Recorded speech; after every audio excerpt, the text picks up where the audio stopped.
मत्ती अध्याय 27। अलग सुबह सभी प्रमुख याजकों और यहूदी बुजुर्ग नेताओं ने यीशु को मरवा डालने के लिए षड्यंत्र रचा। फिर वे उसे बांध कर ले गए और राज्यपाल पिलातुस को सौंप दिया। यीशु को पकड़वाने वाले यहूदा ने जब देखा कि यीशु को दोषी ठहराया गया है तो वह बहुत पछताया और उसने प्रमुख याजकों और बुजुर्ग यहूदी नेताओं को चांदी के वे 30 सिक्के लौटा दिए। उसने कहा, मैंने एक निरपराध व्यक्ति को मार डालने के लिए पकड़वा कर पाप किया है। इस पर उन लोगों ने कहा, हमें क्या, यह तेरा अपना मामला है। इस पर यहूदा चांदी के उन सिक्कों को मंदिर के भीतर फेंक कर चला गया और फिर बाहर जाकर अपने को फांसी लगा दी। प्रमुख याजकों ने वे सिक्के उठा लिए और कहा, हमारे नियम के अनुसार इस धन को मंदिर के कोष में रखना उचित नहीं है, क्योंकि इसका इस्तेमाल किसी को मरवाने के लिए किया गया था। इसलिए उन्होंने उस पैसे से कुम्हार का खेत खरीदने का निर्णय किया ताकि बाहर से यरूशलेम आने वाले लोगों को मरने के बाद उसमें दफनाया जाए। इसलिए आज तक वह खेत लहू का खेत के नाम से जाना जाता है। इस प्रकार परमेश्वर का भविष्यवक्ता यिर्मयाह के द्वारा कहा गया यह वचन पूरा हुआ। उन्होंने चांदी के 30 सिक्के लिए, वह रकम जिसे इस्राएल के लोगों ने उसके लिए देना तय किया था, और प्रभु के द्वारा मुझे दिए गए आदेश के अनुसार उससे कुम्हार का खेत खरीदा। इसी बीच यीशु राज्यपाल के सामने पेश हुआ। राज्यपाल ने उससे पूछा, क्या तू यहूदियों का राजा है? यीशु ने कहा, हाँ, मैं हूँ। दूसरी तरफ जब प्रमुख याजक और बुजुर्ग यहूदी नेता उस पर दोष लगा रहे थे तो उसने कोई उत्तर नहीं दिया। तब पिलातुस ने उससे पूछा, क्या तू नहीं सुन रहा है कि वे तुझ पर कितने आरोप लगा रहे हैं? किंतु यीशु ने पिलातुस को किसी भी आरोप का कोई उत्तर नहीं दिया। पिलातुस को इस पर बहुत अचरज हुआ। फसह पर्व के अवसर पर राज्यपाल का रिवाज था कि वह किसी भी एक कैदी को जिसे भीड़ चाहती थी उनके लिए छोड़ दिया करता था। उसी समय बरअब्बा नाम का एक बदनाम कैदी वहाँ था। सो जब भीड़ आ जुटी तो पिलातुस ने उनसे पूछा, तुम क्या चाहते हो? मैं तुम्हारे लिए किसे छोड़ूं? बरअब्बा को या उस यीशु को जो मसीह कहलाता है? पिलातुस जानता था कि उन्होंने उसे डाह के कारण पकड़वाया है। पिलातुस जब न्याय के आसन पर बैठा था तो उसकी पत्नी ने उसके पास एक संदेश भेजा, उस सीधे सच्चे मनुष्य के साथ कुछ मत कर बैठना। मैंने उसके बारे में एक सपना देखा है जिससे आज सारे दिन मैं बेचैन रही। किंतु प्रमुख याजकों और बुजुर्ग यहूदी नेताओं ने भीड़ को बहकाया, फुसलाया कि वह पिलातुस से बरअब्बा को छोड़ने की और यीशु को मरवा डालने की मांग करे। उत्तर में राज्यपाल ने उनसे पूछा, मुझसे दोनों कैदियों में से तुम अपने लिए किसे छुड़वाना चाहते हो? उन्होंने उत्तर दिया, बरअब्बा को। तब पिलातुस ने उनसे पूछा, तो मैं जो मसीह कहलाता है उस यीशु का क्या करूं? वे सब बोले, उसे क्रूस पर चढ़ा दो। पिलातुस ने पूछा, क्यों? उसने क्या अपराध किया है? किंतु वे तो और अधिक चिल्लाए, उसे क्रूस पर चढ़ा दो। पिलातुस ने देखा कि अब कोई लाभ नहीं बल्कि दंगा भड़कने को है। सो उसने थोड़ा पानी लिया और भीड़ के सामने अपने हाथ धोए। वह बोला, इस व्यक्ति के खून से मेरा कोई सरोकार नहीं है, यह तुम्हारा मामला है। उत्तर में सब लोगों ने कहा, इसकी मौत की जवाबदेही हम और हमारे बच्चे स्वीकार करते हैं। तब पिलातुस ने उनके लिए बरअब्बा को छोड़ दिया और यीशु को कोड़े लगवाकर क्रूस पर चढ़ाने के लिए सौंप दिया। फिर पिलातुस के सिपाही यीशु को राज्यपाल निवास के भीतर ले गए। वहाँ उसके चारों तरफ सिपाहियों की पूरी पलटन इकट्ठी हो गई। उन्होंने उसके कपड़े उतार दिए और चमकीले लाल रंग के वस्त्र पहनाकर कांटों से बना एक ताज उसके सिर पर रख दिया। उसके दाहिने हाथ में एक सरकंडा थमा दिया और उसके सामने अपने घुटनों पर झुककर उसकी हंसी उड़ाते हुए बोले, यहूदियों का राजा अमर रहे। फिर उन्होंने उसके मुंह पर थूका, छड़ी छीन ली और उसके सिर पर मारने लगे।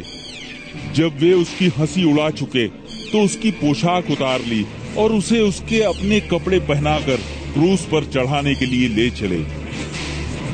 जब वे बाहर जा ही रहे थे तो उन्हें कुरैन का रहने वाला शिमोन नामक एक व्यक्ति मिला।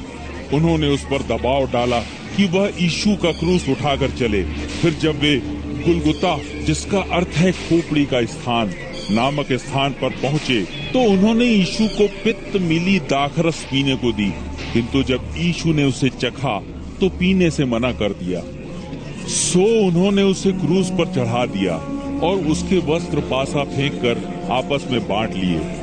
इसके बाद वे वहां बैठकर उस पर पहरा देने लगे। उन्होंने उसका अभियोग पत्र लिखकर उसके सिर पर टांग दिया, यह यहूदियों का राजा यीशु है। इसी समय उसके साथ 2 डाकू भी क्रूस पर चढ़ाए जा रहे थे, एक उसके दाहिनी ओर और दूसरा बाईं ओर। पास से जाते हुए लोग अपना सिर मटकाते हुए उसका अपमान कर रहे थे। वे कह रहे थे, अरे, मंदिर को गिराकर 3 दिन में उसे फिर से बनाने वाले, अपने को तो बचा। यदि तू परमेश्वर का पुत्र है तो क्रूस से नीचे उतरा। ऐसे ही महायाजक, धर्मशास्त्रियों और बुजुर्ग यहूदी नेताओं के साथ उसकी यह कहकर हंसी उड़ा रहे थे, दूसरों का उद्धार करने वाला यह अपना उद्धार नहीं कर सकता। यह इस्राएल का राजा है। यह क्रूस से अभी नीचे उतरे तो हम इसे मान लें। यह परमेश्वर में विश्वास करता है, सो यदि परमेश्वर चाहे तो अब इसे बचा ले। आखिर यह तो कहता भी था कि मैं परमेश्वर का पुत्र हूँ। उन लुटेरों ने भी, जो उसके साथ क्रूस पर चढ़ाए गए थे, उसकी ऐसी ही हंसी उड़ाई। फिर समूची धरती पर दोपहर से 3 बजे तक अंधेरा छाया रहा।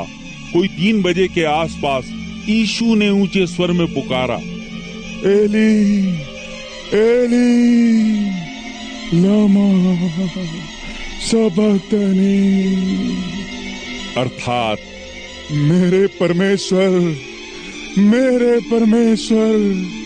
तूने मुझे क्यों छोड़ दिया। वहां खड़े लोगों में से कुछ यह सुनकर कहने लगे कि यह एलियाह को पुकार रहा है। फिर तुरंत उनमें से एक व्यक्ति दौड़कर सिरके में डुबोया हुआ स्पंज एक छड़ी पर टांग कर लाया और उसे यीशु को चूसने के लिए दिया। किंतु दूसरे लोग कहते रहे कि छोड़ो, देखते हैं कि एलियाह इसे बचाने आता है या नहीं। यीशु ने फिर एक बार ऊंचे स्वर में पुकार कर प्राण त्याग दिए। उसी समय मंदिर का पर्दा ऊपर से नीचे तक फटकर 2 टुकड़े हो गया।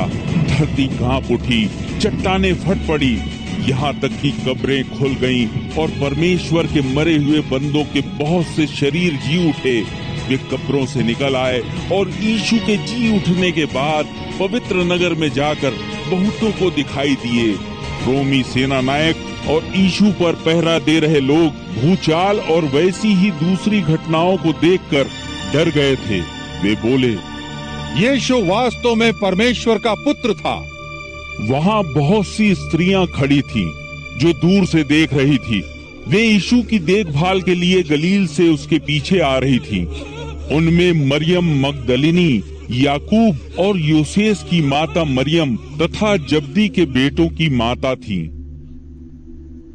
सांझ के समय अरिमतियाह नगर से यूसुफ नाम का एक धनवान आया। वह खुद भी यीशु का अनुयायी हो गया था। यूसुफ पिलातुस के पास गया और उससे यीशु का शव मांगा। तब पिलातुस ने आज्ञा दी कि शव उसे दे दिया जाए। यूसुफ ने शव ले लिया और उसे एक नई चादर में लपेटकर अपनी निजी नई कब्र में रख दिया, जिसे उसने चट्टान में काट कर बनवाया था। फिर उसने चट्टान के दरवाजे पर एक बड़ा सा पत्थर लुढ़काया और चला गया। मरियम मगदलिनी और दूसरी स्त्री मरियम वहां कब्र के सामने बैठी थी। अगले दिन जब शुक्रवार बीत गया तो प्रमुख याजक और फरीसी पिलातुस से मिले। उन्होंने कहा, महोदय, हमें याद है कि उस छली ने जब वह जीवित था कहा था कि 3रे दिन मैं फिर जी उठूंगा।